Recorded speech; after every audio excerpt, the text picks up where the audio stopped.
Om Swastiastu, perkenalkan nama saya Kadang Lestari dengan NIM 2511011120 dari kelas C, Program Studi Bimbingan dan Konseling. Dengan dosen pengampu saya yaitu Profesor Dr. Iketur Darsana MPD dan Bapak Wayan Eka Paramakta SPD MPD. Nah, pada kali ini saya akan membahas kasus di sebuah sekolah menengah atas sedang mengalami peningkatan kasus pelanggaran disiplin seperti keterlambatan, menyontek, dan rendahnya motivasi belajar. Guru BK di sekolah tersebut menghadapi tantangan besar dalam memberikan layanan bimbingan dan konseling karena beberapa faktor berikut. Yang pertama yaitu sebagian siswa masih menganggap layanan BK hanya sebagai bentuk hukuman bagi yang bermasalah.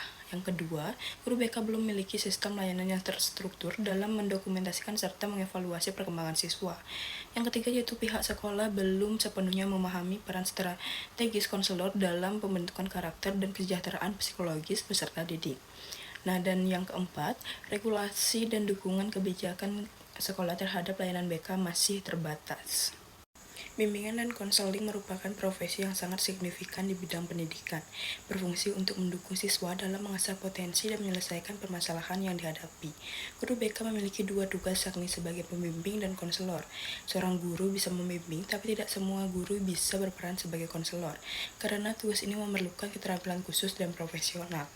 Dalam kasus yang dibahas, guru BK di sekolah tersebut berperan strategis dalam menghadapi murid yang kerap datang terlambat, melakukan tindakan menyontek, dan kehilangan semangat untuk belajar, sehingga mereka dapat memahami nilai disiplin serta kejujuran sekaligus mengakses kembali motivasi belajar dari dalam diri mereka.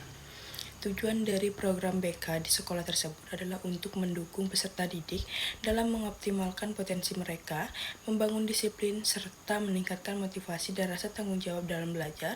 Ini juga bertujuan untuk mengubah pandangan siswa bahwa konseling tidaklah menjadi alat hukum, tetapi sebagai tempat untuk pembinaan, pendampingan, dan penguatan nilai-nilai karakter. Menghadapi situasi pelanggaran disiplin seperti yang dibahas, adapun fungsi layanan BK yang sangat penting dalam mendukung siswa mencapai keseimbangan pribadi serta akademik.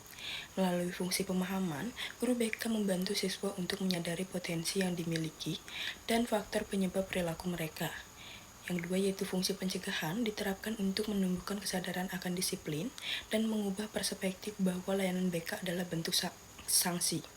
Yang ketiga yaitu fungsi pengentasan digunakan untuk mendukung siswa dalam mengatasi masalah pembelajaran dan perilaku melalui konseling yang penuh empati. Selanjutnya yaitu fungsi pemeliharaan dan pengembangan bertujuan untuk memperkuat semangat belajar dan karakter positif siswa. Sementara fungsi advokasi menjamin bahwa siswa mendapatkan dukungan dan kebijakan sekolah yang mendukung kesejahteraan mereka. Menanggapi meningkatnya ketidakdisiplinan, penerapan asas dan prinsip BK penting untuk layanan yang efisien dan berfokus pada kemajuan siswa.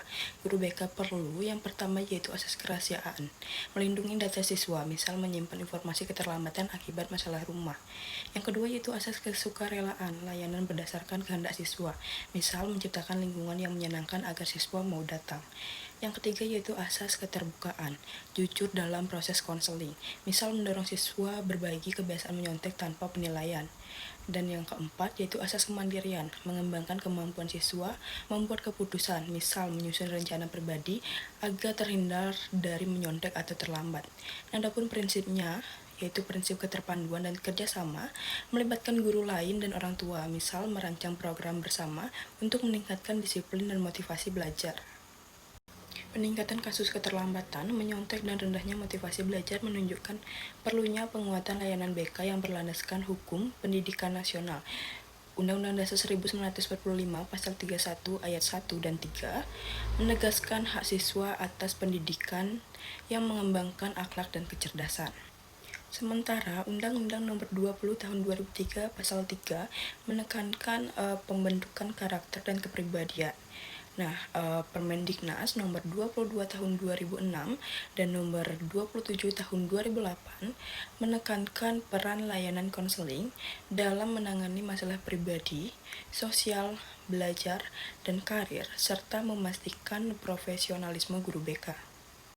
Kemudian PP nomor 74 tahun 2008 dan Permendikbud nomor 81A menegaskan posisi beban kerja dan fungsi BK untuk memenuhi kebutuhan psikologis dan sosial siswa melalui layanan konseling individu maupun kelompok.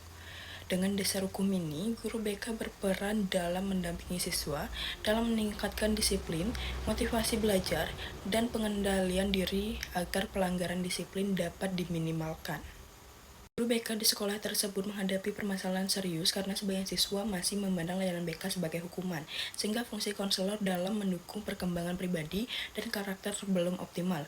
Untuk menguatkan peran konselor, guru BK perlu membangun citra positif layanan melalui pendekatan persuasif, sosialisasi program, serta kegiatan interaktif seperti konseling kelompok, pelatihan karakter, dan bimbingan pribadi agar siswa memahami BK sebagai tempat dukungan dan pembinaan.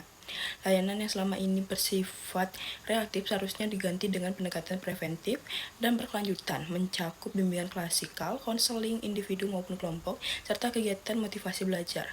Tantangan teknis seperti ketiadaan sistem dokumentasi, evaluasi, dan dukungan kebijakan sekolah juga harus diatasi dengan menyediakan sistem dokumentasi layanan, laporan perkembangan siswa, serta koordinasi rutin antara guru BK, wali kelas, dan kepala sekolah agar evaluasi layanan lebih sistematis dan intervensi menjadi efisien. Transformasi paradigma BK kini menjadi solusi strategis menghadapi pelanggaran disiplin, menyontek keterlambatan, dan rendahnya motivasi belajar di SMA. Layanan BK modern menggunakan pendekatan humanis yang membuat siswa melihat konselor sebagai mitra pengembangan diri, bukan pemberi hukuman. BK juga berfungsi sebagai sarana pendidikan, mengajarkan siswa mengenali diri, meningkatkan motivasi, serta mengasah kemampuan pengambilan keputusan dan kemandirian. Secara psikologis, konselor menerapkan prinsip ilmiah untuk memahami perilaku siswa, menemukan akar masalah, dan merancang intervensi yang sesuai. Aspek sosial budaya menekankan kerjasama antara guru, orang tua, dan komunitas sekolah agar intervensi relevan dan efektif, sehingga perubahan perilaku terjadi secara berkelanjutan. Paradigma ini menjadikan layanan BK proaktif dalam mendidik karakter, membangun disiplin, dan meningkatkan kesejahteraan psikologi siswa. Nah, itu dia materi yang saya bahas pada kali ini.